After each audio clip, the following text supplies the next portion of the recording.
Hugo Chavez, who's battling cancer in Cuba, the leader of the president of Venezuela. His legacy is what we're going to be looking at in part two of our discussion with Colin Harding, journalist and director of the consultancy Latin Forum, who joins us from London. Also with us here in the studio, we're pleased to welcome Venezuelan political scientist Natalia Brandler, as well as Bernard Cassen of the civic action group, The Memories of Struggle, the Mémoire de Lutte, and also with us academic Rolando Tomasini. Welcome back to all of you. Now, when Hugo Chavez was first elected back in 1994, it was 1998. Excuse me. It was a couple of years after he had led a failed coup, one which made him, well, a household name in Venezuela. Colin Harding. Colin Harding. Yes. He became a household name with that coup attempt. Well, yes, he did, and he managed to build a political movement which eventually took him to power. I mean, he was able to give political expression to extreme disillusionment with the two-party political system which had been in place since the exit of the last military dictator in the 1950s, which had fallen into discredit, and Chavez represented a sort of protest against the prevailing political setup, which is extremely corrupt, extremely inefficient. And he was swept to power, rather from out of the blue. He was swept to power with a big vote and has been there ever since. Natalia Brandler, when you think back to 14 years ago, how has Venezuela changed? Well, one of the main changes we can see is that we had a democracy that was with many flaws. We have to say the political parties were in a way controlling through clientelistic politics. We know that, but we still had liberties, and we had freedom, and we had freedom of, we had a society that was more and more growing as a civil society. Today we see a country that is basically controlled by one political party and one personalistic regime where we have, there's no... You say it's a regime, but there were elections. They were free and fair, weren't they? No, elections were not free and fair. I have written and worked a lot about that subject, and they look as free and fair, but there was a lot of inequalities in the access to resources for campaign. The Chavez and the party, the PSUV, the Socialist Party, had the control of most government resources they use for the political campaign, for the electoral campaign. And just one detail: the head of the National Council, the Electoral Council, I'm sorry, is ruled by four people. Five people. Four of them are pro-Chavez, so they are in control of the elections, and there were many situations, too long to mention right now, but I can say... Was it a stolen election in your view? Let's say that it was an election that was not equal for both sides. It wasn't a level playing field. It was not a level playing field. I regret to disagree with your analysis. First, about the elections. Chavez has won 15 out of 16 elections, quite clearly. The opposition has lots of means, including foreign resources, American resources, and the opposition candidate Capriles has recognized that the election was fair. The election has been controlled by various foundations: the Carter Foundation, the European Union, the OAS, etc., etc. So, and the system makes it impossible to fraud the electronic system. and even your computer analyst have participated in the inspection of the machines, and nobody seriously argues that the election has not been fair. As to a comparison between Venezuela before Chavez and after Chavez, I first was in Venezuela in 1971. That's a long time ago. And I had many friends in Venezuela. Friends from the middle class, of course, like me. There was a certain amount of democracy, but democracy for 20% of the situation, of the population. The rest were ignored. They were invisible. And what Chavez, one of the logros, I would say in Spanish, one of the achievements of Chavez has been to incorporate the whole of the population in the political process, from which they were excluded by the corrupt parties, both Action Democratica and COPEI, which were the two faces of the same coin. Of course, and this has provoked a shock. I understand it, but because I have personal experience of friends of mine, seeing people, the 80%, the invisible, having exactly the same rights as they, has shocked them profoundly. It's a cultural shock, and up to a point, I understand that. But it has been a real shock, and there is nowhere else in Latin America where citizens have been involved so profoundly in the decision making. And one of Chavez's legacies would be to have left behind him when he leaves power, if he is sworn in, to have left behind him a politicized people. And I think there will be no way back from that. No way back from that. You were saying how Hugo Chavez's opponents have money. Well, so does he. His rise mirroring the skyrocketing of oil revenue, especially from 2004.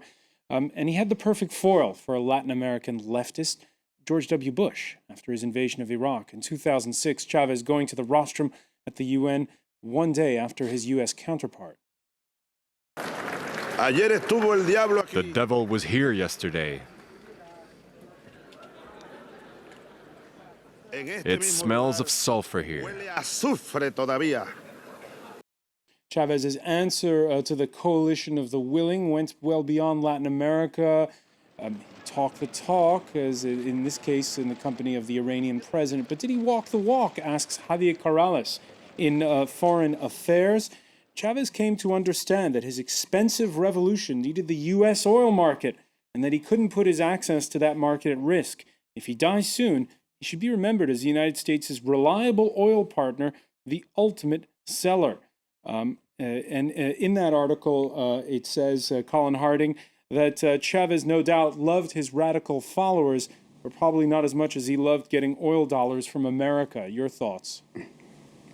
Well, oil revenues have been absolutely crucial to Chavez's style of government. I mean, we have, of course, a highly popular government, a highly personal form of government based entirely on the charisma of Chavez and on his access to almost unlimited resources, which he's been able to use, has very shrewdly used for the so-called missions and social programs, which have spent vast amounts of money on health, education, increasingly on housing, on, as has just been said, on incorporating people into political life who perhaps hadn't taken part in the past. But there is a weakness there, of course, at least a couple of very clear weaknesses. The flow of petrodollars hasn't been sufficient to fund all the spending programs, and Venezuela is increasingly running a deficit and is having to borrow money. And the other thing is, of course, the personality of Chavez. There's nobody to replace him, and postponing the recognition that Chavez cannot come back, at least the main reason for that is that, in fact, his lieutenants really don't know what to do when Chavez is not there to tell them. They just don't know what to do, and they have no idea where they're going to go next, I don't think. Roland Tomasini?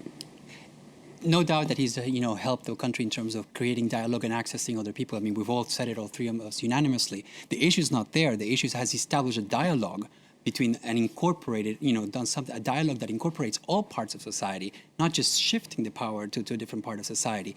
And in doing so, he has created a government that is like, as it just was recently said, that is around him. Decisions are not taken in a democratic way when everything revolves around his will and around his decision-making system. All right, let's talk about the economics of the next, whoever the president may be, whether it's Chavez or a successor, faces. On the one hand, for supporters, he's still hailed as a modern-day Robin Hood. There you see how extreme poverty has gone way down, according to the World Bank, between 1999 and 2011.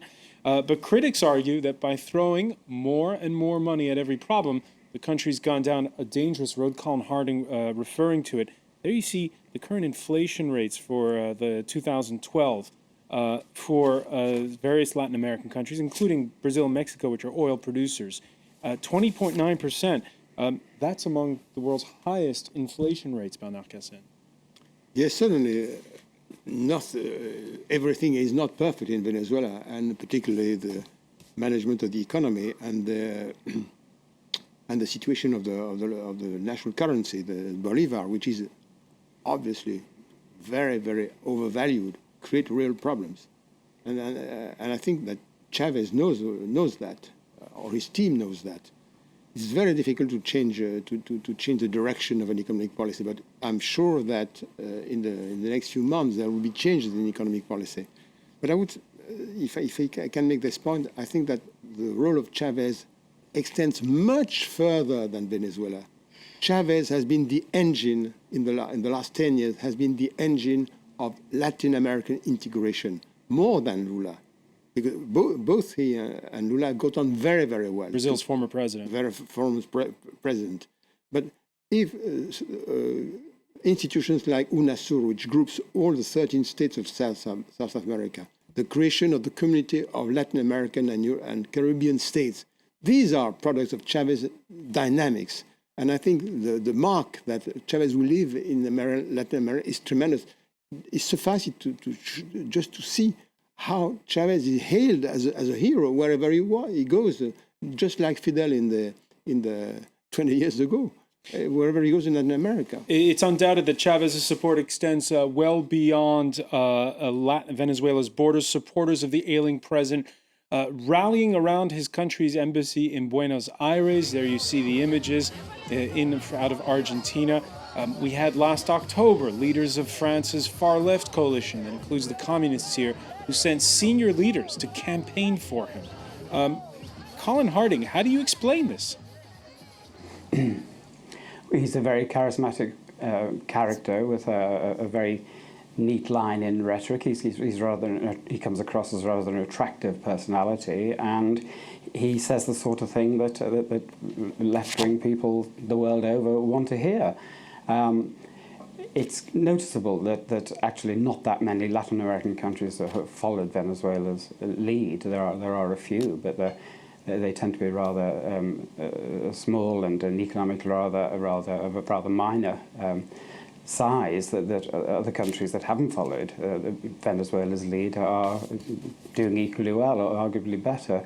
So I think his international legacy can be rather overstated, and he's rather tainted also by his association with people like Gaddafi, the president of Belarus, with Ahmadinejad, with autocrats the world over. He feels a very sort of fellow feeling with them, and not everybody thinks that's a good way to associate. But in Latin America, Natalia Brandler, how do you think his star power is today after 14 years in office? Well, we have to remember that not only he is a charismatic leader, but he has also had the highest oil prices during the 14 years he's been in power. So we've had, it is very attractive for other Latin American countries to have commercial exchanges with Venezuela, particularly when the balance of the commercial exchange is favorable for them. Venezuela is importing everything from Argentina, from Brazil, and from Colombia, and exporting very, very little. So, of course, everybody is interested. Even countries that have conservative leaders, such as Colombia or Chile, have not been publicly critics against Chavez because they also want to benefit from this commercial exchange. There's also not just an unbalance in import-export, it's just a downturn on the production. So we've become completely, our economy is far from being diversified. In fact, it's actually retracted, and we're completely now relying on all the imports that we have. Bernard Cassin, an economy that 80% dependent on oil historically exports? in Venezuela is not a country of entrepreneurs. If you compare it with Colombia, for example. So I agree with most of what you said about the difficulty of the situation, and that the lack of diversification of the resources of oil.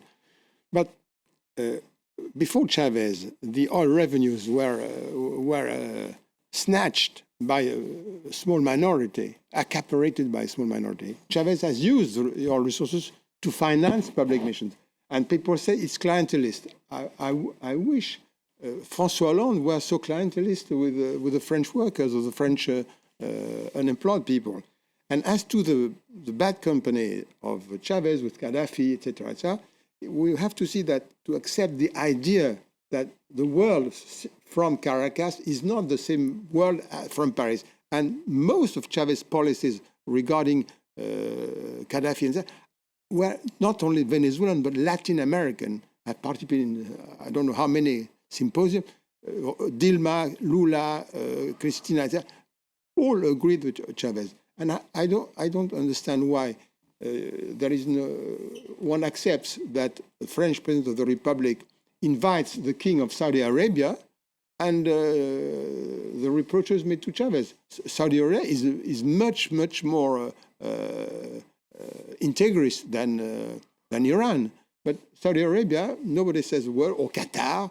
These are middle-aged regimes, but everybody, I don't know, perhaps on France 24, what is if you dare criticize openly these regimes. We've done debates about them. Don't worry, Bernard Cassin. We're running out of time. But once again, it's fascinating, and we'll leave on this point. Yes. It's just how the old left-right divides seem to flare up whenever the name of Hugo Chavez is mentioned, not just in Venezuela, but around the world. Unfortunately, though, we're out of time. I want to thank you, Natalia Brandler, for joining us. I also want to thank Roland Tomasini, Bernard Cassin, and for joining us from London, Colin Harding. Thank you for being with us here in the France 24 debate.